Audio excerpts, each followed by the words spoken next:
Nah, kemudian yang paling utama bisa untuk pertumbuhan vegetatif, ya tadi warna daun, warna pelepah yang tadinya menguning sudah bisa mulai menghijau, dan untuk untuk generatif tadi fosfor dan kaliumnya, terutama kaliumnya ditinggikan. Nah, jadi fungsi daripada nitrogen ini, ya, nitrogen ini kan diproduksi dari teknologi menyublim, dari gas dirubah menjadi padatan. Nah, di produk agrosawit inilah salah satu teknologi, ya, hampir sama dengan pupuk-pupuk yang lain, cuman bedanya di sini nanti ada kandungan-kandungan yang memang tidak dimiliki oleh pupuk-pupuk manapun, ya. Nah, kita mengenal dulu pupuk nitrogen ini, ya, atau pupuk agrosawit yang mengandung unsur nitrogen 12%. Kemudian ada lagi fosfor. Nah, fosfor ini adalah unsur. Nah, senyawanya apa? Senyawanya P2O5. Nah, P2O5 ini ya merupakan salah satu dari tiga nutrisi makro esensial yang dibutuhkan tanaman, ya, dibutuhkan tanaman selain nitrogen dan kalium. Selain nitrogen dan kalium, ada fosfor. Fosfor juga berperan penting dalam pembentukan akar, pembungaan, dan pembuahan, terutama memperkuat jaringan di dalam pohon kelapa sawit. Nah, itu fosfor.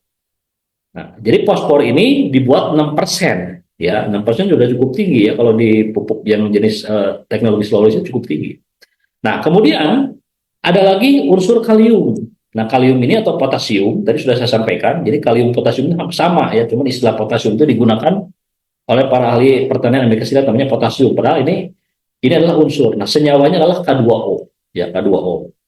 Kalau merek dagang luar ada KCl dan lain-lainnya juga sama. Nah, ini K2O ini yang ada pada produk agrosawit, ini kaliumnya 32%. Nah, fungsi daripada kalium itu bisa mengatur keseimbangan, ya, ion-ion di dalam sel, pengaturan mekanisme metabolisme, ya, metabolisme karbohidrat, ya, ini secara teori seperti ini. Tapi intinya yang bahasa yang sudah dipahaminya, ini untuk meningkatkan rendemen kelapa sawit dan meningkatkan kualitas, yaitu tandan buah segar kelapa sawit. Itu unsur kalium. Dibuat 32% oleh formulatornya, tujuannya adalah untuk meningkatkan kuantitas dan kualitas tandan buah segar kelapa sawit. Itu fungsi utama dari kalium. Ya, mungkin Bapak dan Ibu semua yang background-nya bukan dari IPA atau dari biologi dari lain, kalau bahasa ini terlalu detail, ya, ini bahasa bahasa teoritis seperti ini, malah bingung sendiri, ya, seperti metabolisme karbohidrat dan translokasi proses respirasi terlalu tinggi. Makanya saya lebih baik menyampaikan bahwa unsur kalium dan potasium ini adalah untuk meningkatkan kualitas dan kuantitas tandan buah segar kelapa sawit, juga meningkatkan rendemen minyak kelapa sawit. Nah, kalau misalkan rendemen itu istilahnya apa? Nah, kalau di padi yang paling gampang mudah diingat, jadi kalau saya punya gabah kering panen 100 kg, kemudian digiling. Nah, ternyata jadi beras 70 kg, nah itu rendemennya 70%. Nah, begitu pula sama di kelapa sawit, berapa yang menjadi minyak CPO-nya dan berapa yang menjadi ampasnya, nah itu namanya rendemen. Nah, untuk meningkatkan rendemen tadi dibanding ampas supaya lebih tinggi, ya, maka salah satu unsur pembangunnya adalah potasium atau untuk kalium ini, ya. Oke. Nah, kemudian dosis yang seperti ini mungkin Bapak Ibu bingung, ya. Ada 1 sampai 2 kg. Nanti akan kita detailkan di slide berikutnya, ya, dan cara aplikasi. Nah, kemudian di sini keunggulannya apa saja? Nah, bagi Bapak Ibu semua yang sudah mendapatkan PDF yang disediakan dari kantor yang sudah dibagi-bagikan ini, saya membantu menjelaskan saja di sini, ya. Karena bagaimanapun slide yang dibuat itu intinya setiap mitra itu betul-betul bisa memahami, ya. Makanya saya ketika mendapatkan slide ini, kasih edukasi di hari ini, ya, supaya uh, munculnya pertanyaan-pertanyaan itu bisa terjawab di momen Zoom training pada kesempatan pagi ini. Nah, apakah keunggulan produk agrosawit? Ingat, jadi kita tidak menggunakan istilah kelebihan. Kelebihan itu kurang bagus, ya, kelebihan. Jadi yang tepat itu keunggulannya. Keunggulan dari produk agrosawit, yang pertama ada teknologi, ya, faster absorption yang ada di situ, ya, di kemasan, yang penyerapannya bisa 2 kali lebih cepat oleh sistem perakaran. Dan itu sudah saya buktikan. Jadi baru di aplikasi saja 2-3 hari sudah mulai kelihatan. Itu saking dahsyatnya produk agrosawit ini yang berbeda dengan NPK yang ada di luar sana. Jadi penyerapan 2 kali lebih cepat. Yang kedua, bisa memperbaiki unsur hara tanah. Nah, bagaimana caranya bisa memperbaiki unsur hara tanah? Karena di sini ada teknologi pemanah tanah berupa asam humat, maka berbagai residu kimia sintetis yang sudah pernah diaplikasikan yang memang terikat oleh logam-logam berat dan tidak bisa dimanfaatkan oleh mekanisme perakaran, teknologi pemelah tanah itulah yang tugasnya untuk mengurai ikatan logam berat tersebut, kemudian residu-residu yang ada tersebut bisa dirubah menjadi nutrisi terbaik untuk tanaman. Nah, ini memperbaiki unsur tanah dan lain-lainnya. Ini bisa meningkat kandungan unsur haranya setelah menggunakan produk agrosawit ini.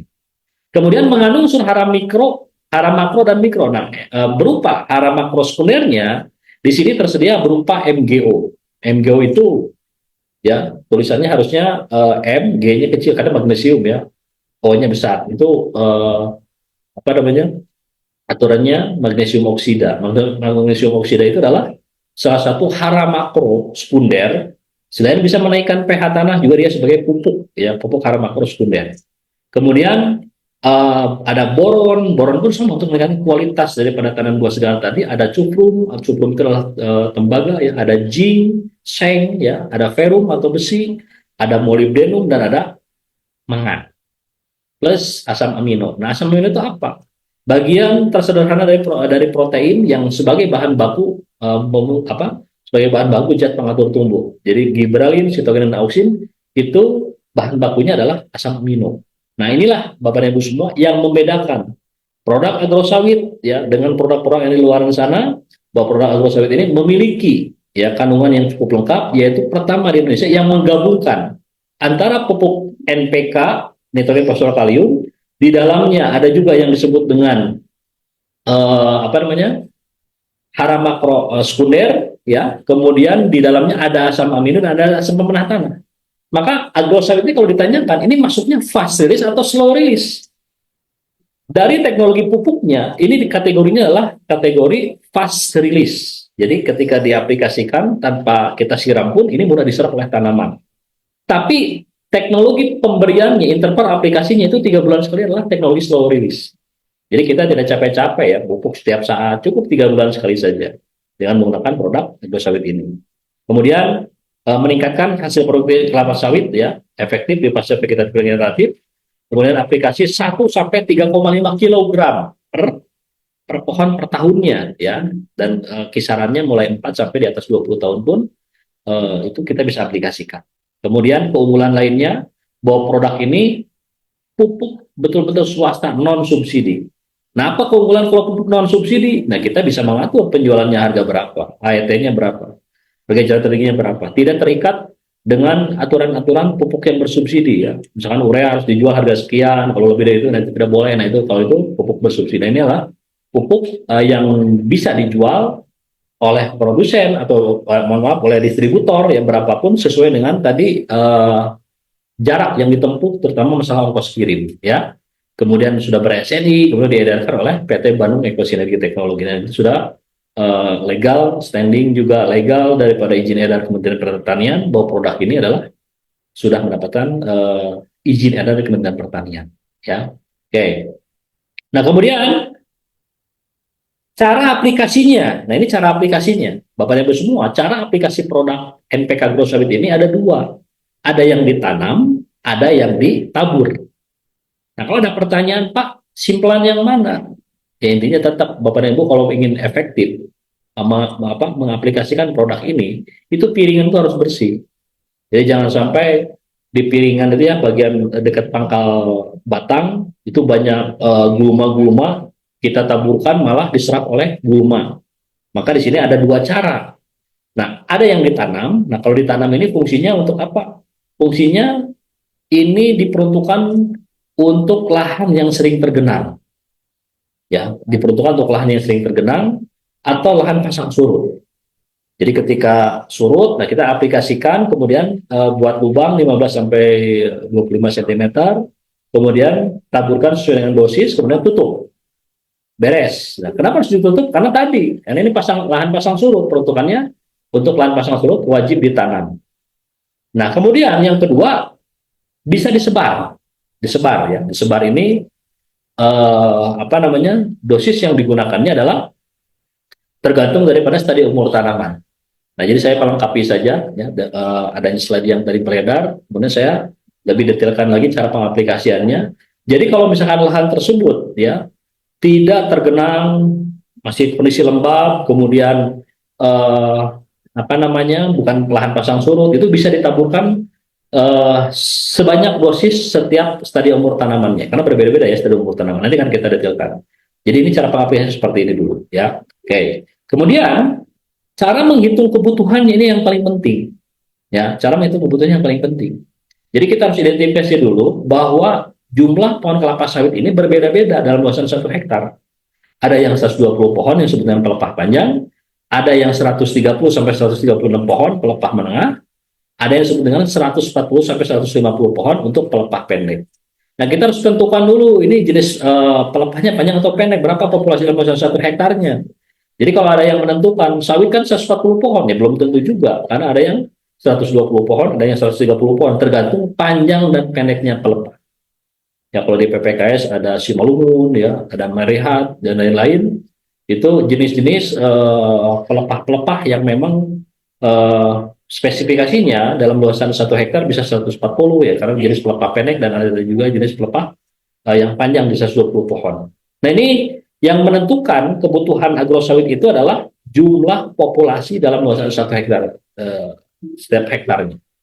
Kemudian setelah ini kita harus menghitung, tentukan stadium umur tanamannya. Nah stadium umur tanaman ini TBM kah? Umur di bawah 4 tahun belum menghasilkan, karena belum menghasilkan, atau sudah TM1, TM2, atau TM4, TM3, TM4. Nah, TM1 kita klasifikasikan 4 sampai 8 tahun. TM2 umur 9 sampai 13 tahun, TM3 umur 14 sampai 20 tahun, TM4 di atas 20 tahun. Nah, istilah TM-nya tanaman menghasilkan yang sudah betul-betul menghasilkan tanaman buah segar, nah TBM tanaman belum menghasilkan. Jadi yang harus kita tentukan di dalam menghitung kebutuhan analisis biaya kebutuhan agrosawit ini, yang pertama jumlah populasi harus kita ketahui dulu, yang kedua tentukan stadium umur tanamannya. Lahannya ada 1000 hektar ya tetap kita hitung dulu, nanti dirata-ratakan ya, jadi jangan sampai kekurangan, jangan sampai kelebihan kalau kita ingin detail betul-betul, karena memang ya mohon maaf ya, pengalaman saya berhadapan dengan para pemilik kebun sawit itu, pengusaha sawit itu, mereka ingin detail berapa harga pastinya, kemudian berapa biaya yang dikeluarkan per hektarnya dulu. Kalau di Malaysia menggunakan istilah per ekar, yang per ekar, ekar itu istilah ya. Nah, ini yang harus kita ketahui dulu ya. Oke, nah berikutnya, ada yang coret-coret, ya. Nah berikutnya, ini cara menghitung aplikasi ya, dosis aplikasi pupuk NPK agrosawit. Yang pertama, di TM1 atau di tanaman belum menghasilkan, berarti tanaman belum menghasilkan kan masa vegetatif ya 0 sampai 4 tahun. Nah, baru tanam pun itu ada aplikasi mungkin 1 bulan setelah replanting misalkan ya, baru tanam. Kemudian dosis 400 gram per pohon per tahun ini dikhususkan untuk dosis umur di bawah 4 tahun. Nah, kalau bagaimana Pak kalau misalkan baru tanam? Nah, bisa dikasih 1 sendok 20 gram saja. Karena inilah dasarnya produk agrosawit. Nah, Bapak Ibu semua perlu saya sampaikan.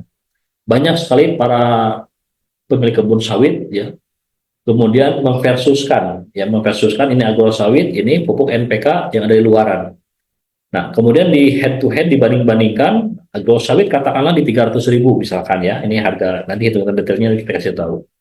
300.000 itu 1/5 daripada pupuk NPK yang ada di luaran, harganya 300.000. Nah, yang NPK yang ini harganya di 800.000. Berarti 800.000, 50 kilo, yang ini 300.000. Nah, ini kalau dikali 5, berarti 1,5 juta. Nah, agrosawit yang 1,5 juta versus dengan yang 800.000. Nah, ini Bapak Ibu semua harus bisa menguasai keilmuan ini. Jadi jangan sampai, kok mahal banget nih agrosawit bisa sampai 1,5 juta, yang sedang 50 kilo ini hanya 800.000. Nah, kita harus bisa menyampaikan.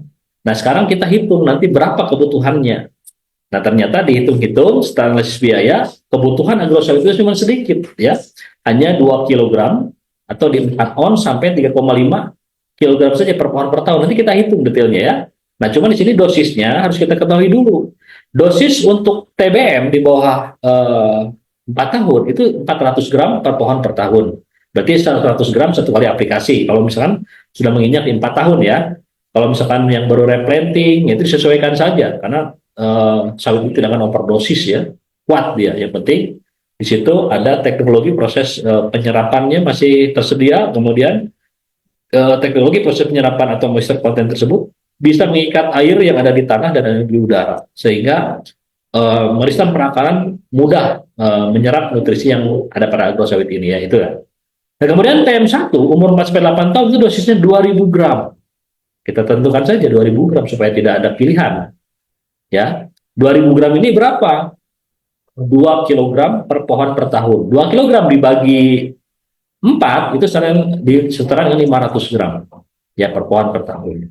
Kemudian TM2 2500 gram per pohon per tahun, maka dosisnya 2500 gram dibagi 2, dibagi 4 ya, sekitar 625-an. Kemudian TM3 umur 14 sampai 20 tahun, dosis 3000 gram per pohon per tahun, dan T4 dosis 3.500 ya, dosis 3.500 gram per pohon per tahun. Nah, ini harus kita ketahui dulu ya. Nah, kalau kita hitung di sini, kita sudah menghitung populasi dalam 1 hektarnya ya, kemudian kita pun menentukan stadium umur tanamannya, baru kita tentukan di sini ya. Oh, ini kita sedang prospek sawitnya rata-rata di 9, 10, 11, 12, 13, berarti masuk TM2, dosisnya 2.500 gram per pohon per tahun. Nah, maka kita hitung.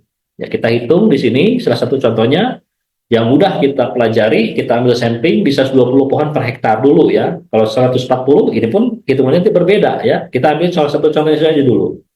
Jumlah populasi 120 pohon per hektar, kemudian stadium umur tanamannya TM1 4 sampai 8 tahun ya. TM1 4 sampai 8 tahun. Nah, kemudian dosis per pohon per tahunnya 2000 gram per pohon per tahun atau 500 gram per aplikasi. Atau 2000 gram atau 2 kilogram dibagi 4 kali aplikasi, yaitu setara 500 gram atau 0,5 kilogram. Aplikasi pertama 500 gram per pohon dikali 120 pohon, maka di total aja 60 kilogram saja atau setara dengan 6 sak saja. Dikali 4 kali aplikasi, maka di sini aplikasi kedua 60 kilogram, aplikasi ketiga 60 kilogram, aplikasi keempat 60 kilogram, maka 60 kilogram dikali 4 setara dengan 240 kilogram. 240 kg dibagi 10 kg per saknya, maka kita hanya membutuhkan 24 sak saja. 24 sak saja ya, dengan dikali di sini. Nah, ini penentu faktor pengalinya harus kita tahu semua ya. Jadi Bapak Ibu semua, harga yang tercantum di dalam klip chat, mungkin Bapak Ibu semua yang sudah punya klip chat ini ya. Ini kita tentukan dari 250.000, kenapa? Ini harga repeat order. Harga repeat order yang harus diketahui oleh para pemilik kebun sawit, bahwa di PTBS ada harga repeat order yang harganya sangat terjangkau ya. Nah, jadi kalau kita menghitung, di sini katakanlah harga repeat order ya di 3 juta 24 produk. Nah, 3 juta ini mendapatkan 24 produk, maka 3 juta dibagi 24 produk setara 125.000.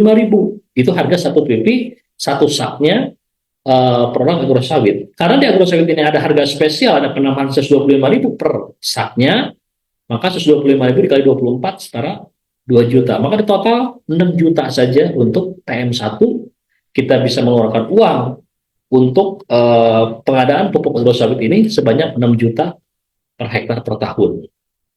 Pak, bukankah harganya berbeda-beda? Memang berbeda-beda, yang membedakan adalah harga ongkos kirim. Ya, saya pantau ya, makanya Bapak Ibu jangan bingung. Misalkan ini produk diproduksi ya, kemudian oleh produsen, kemudian didistribusikan ke daerah Sumatera Utara. Nah, itu rata-rata ada peningkatan penjualan 10 kg per 10.000 per kilogramnya, maka ada penambahan 100.000 per saknya ya, maka di total jadi 350.000. Boleh atau tidak? Ya boleh saja, silahkan. Nah, makanya di sini ya. Jadi intinya, kita tentukan harga repeat order ini supaya ada terkesan bahwa produk agrosawit harganya terjangkau.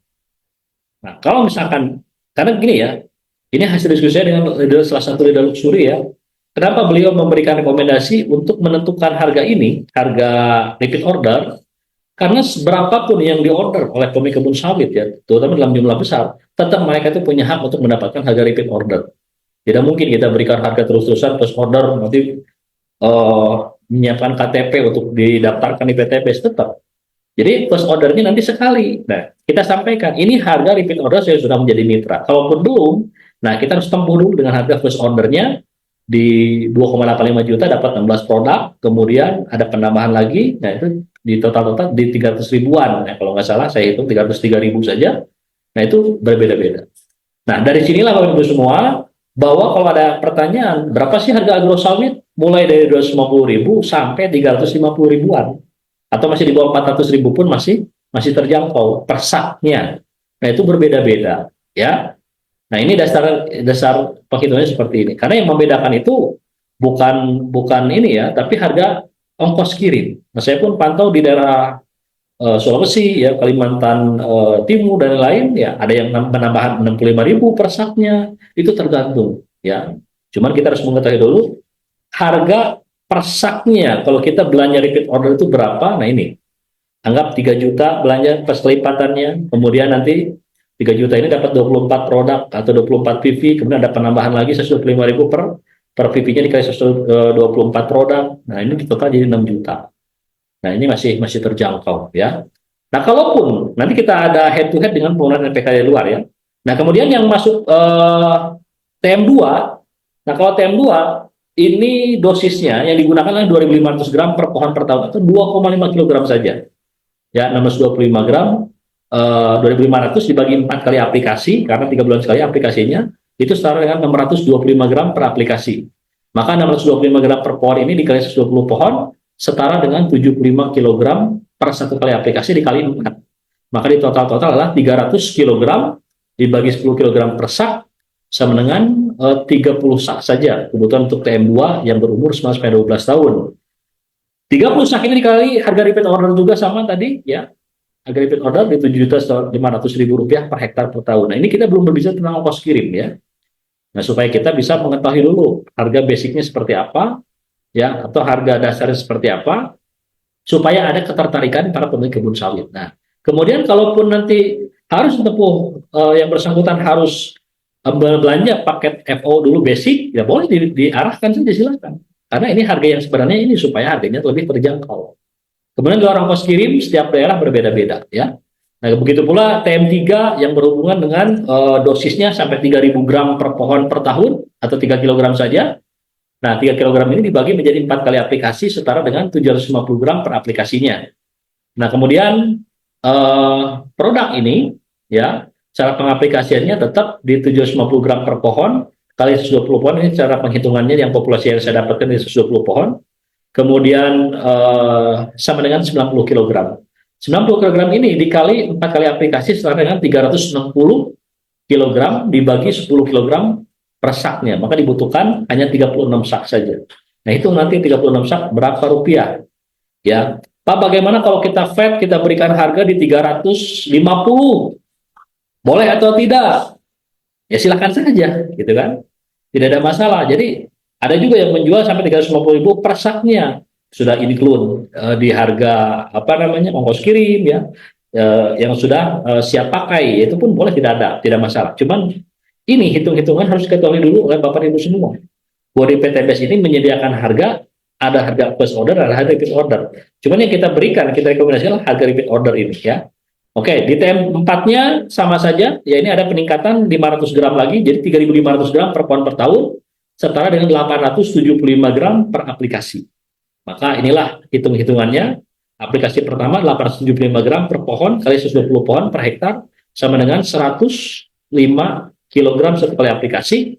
105 kilogram ini kali 4 kali aplikasi setara dengan 420 kilogram, atau 420 kilogram dibagi 10 kilogram per saknya itu setara dengan 42 sak. 42 sak ini dikali 250 ribu per saknya, harga repeat order setara dengan 10.500.000 rupiah, ya, per hektar per tahun. Nah, sekarang kita hitung. Nah, Bapak Ibu semua, ya, banyak, ya, yang membandingkan secara head to head bahwa produk agrosawit terlalu mahal katanya. Oke, kita hitung. Kalau dilihat dari harga, ya, memang ada selisih, ya. Kalau lihat dari aplikasi, jelas produk kita jauh lebih efisien. Nah, kita hitung sekarang.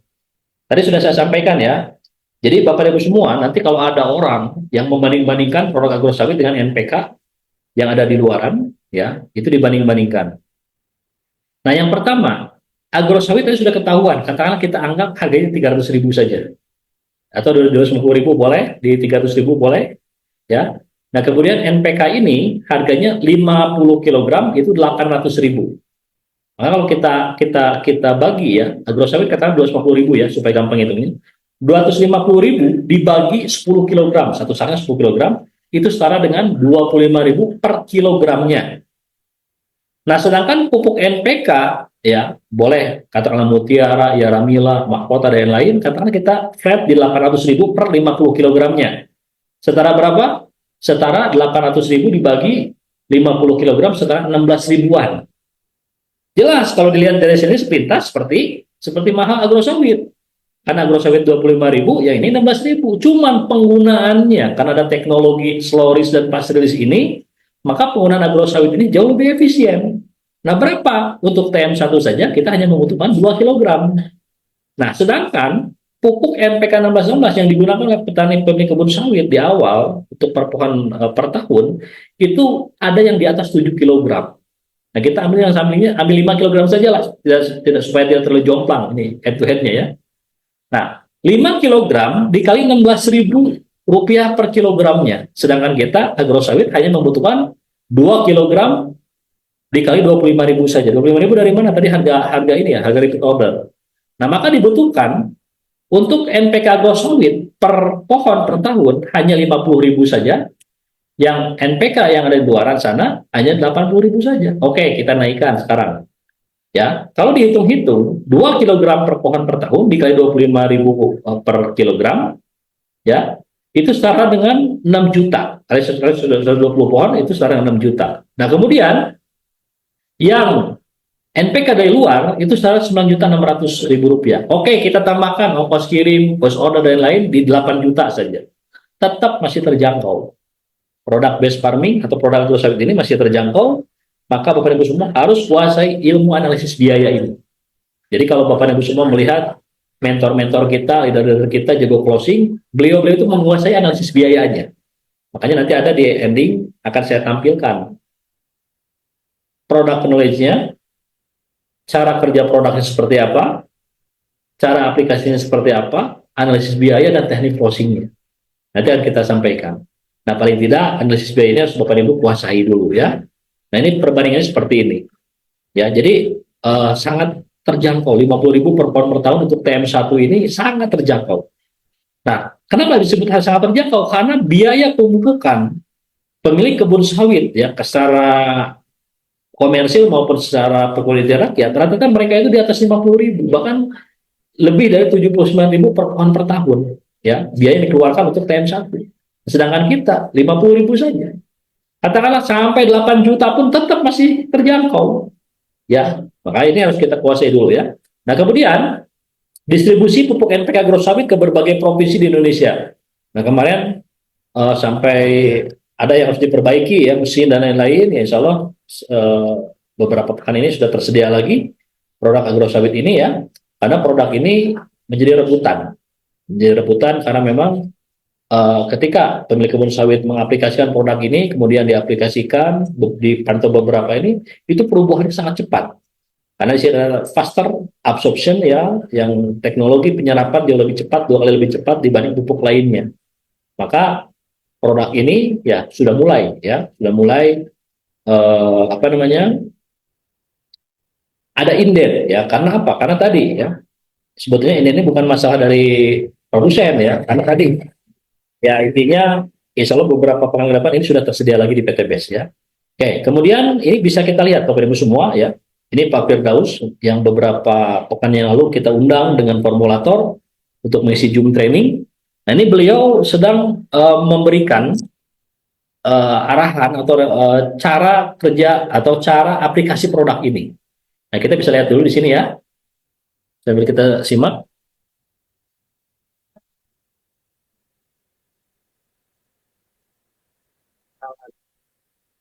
N-nya 12, P-nya 6, K-nya 32. Ini bentuknya ya, itu warnanya biru.